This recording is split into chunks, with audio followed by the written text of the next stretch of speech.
pumpkin cinnamon rolls. These are pumpkin dough with pumpkin spice filling, so it's all pumpkin throughout every single bite. These are the perfect cinnamon rolls for your entire fall and even Christmas. Or even if you're just craving pumpkin and it's the middle of June.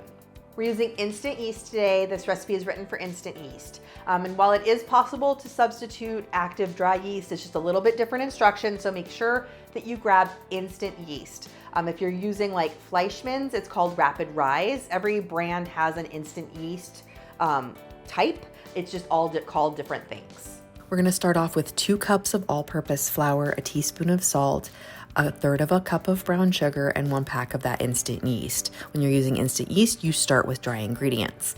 Then a cup of milk and 6 tablespoons of unsalted butter. You want that to heat to between 120 and 130 degrees. I love using an instant read thermometer. Add that in along with 1/2 cup of pumpkin puree, not pumpkin pie mix. And then mix that until it's a little bit smooth with the dough hook, and then you're gonna add more flour. You can add up to 5 total cups of flour. So I would measure out 5 cups of flour, start with the 2 cups, and then add more as needed. I used around 4.5 cups for this. So you'll keep mixing it. If you need to add more flour, you'll add more flour. And you will know it is done and comes together when you're mixing it. It will kind of pull apart from the sides of the mixing bowl, and it'll be sticky, but it won't like stick to a spatula. You can see here that like it's not sticking even though it's soft and a little bit sticky. And then at that point, you're going to dust your work surface with all-purpose flour and spread that out, and then add your dough. And at this point, we're going to knead it. So because we use the dough hook, it makes it a little bit easier. You don't have to knead it as long. So if you're doing this by hand, you're gonna have to knead it longer. You're just gonna knead it for a few minutes. It's easy, just kind of keep working that until once it forms into a ball, and you can tap it with 2 fingers, it'll kind of bounce back. If you love recipes like this, I would recommend tapping that follow button. I share lots of easy breakfasts and desserts, and I would appreciate if you follow me. Anyway, so keep kneading that. Once it comes together and bounces back with 2 fingers, then you know it's done and it's time for a rest. The rapid rise, what I love about this yeast is the first rise isn't really a full rise. It's just a rest period.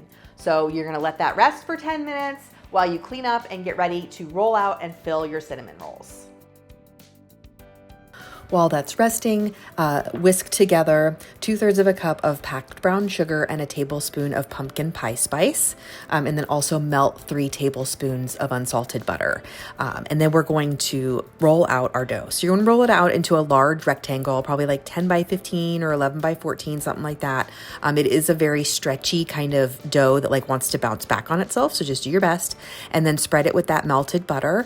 I use a pastry brush, and it's going to look like a lot of butter, but just spread it all the way to every single edge and corner. You really want that filling to be like in every single bite of the cinnamon roll. So spread it all over, and then you're going to sprinkle on all of that delicious like brown sugar, cinnamony, pumpkin spice filling. And then just use your hands to spread it out evenly. Again, go all the way to every edge and every corner of the cinnamon roll, as you want some of that filling in every single bite. You're gonna roll this up the long ways, and then try and roll it as tightly as you can. This kind of comes with practice, but it shouldn't be sticking to your board. If it does, you can use like one of those, like a flat side of a knife or something to help you scoop it off, and then cut it into 12 rolls. The way I do that is I cut it in half, cut each half in half. So I have 4 pieces, and then cut each of those 4 pieces into 3 pieces, and you get 12. And then place them in a 9 by 13 inch baking dish that's been sprayed with nonstick cooking spray, and cover that with a kitchen towel, and it'll be time for a rise. Now that those are in the pan, we're gonna do the longer rise, let them double in size, then bake them. Now that they're baked, we're adding that cream cheese icing on top. To make that frosting, it's 2 cups of powdered sugar, half teaspoon of pumpkin pie spice, and a pinch of salt. Mix that together, and then you're going to cream together 1/4 cup of unsalted butter with 4 ounces of cream cheese, softened. Both of those need to be softened. Cream them until smooth, and then add in the dry ingredients. You're going to keep mixing until it's crumbly. Now I'm using a hand mixer, so it takes a little bit longer. If you're using a stand mixer, this will come together at this point much faster, but it's going to be very crumbly, and then you'll add a teaspoon of vanilla extract and 2 to 3 tablespoons of milk. Now note, if you're using like whole milk or half and half, you could even use heavy cream.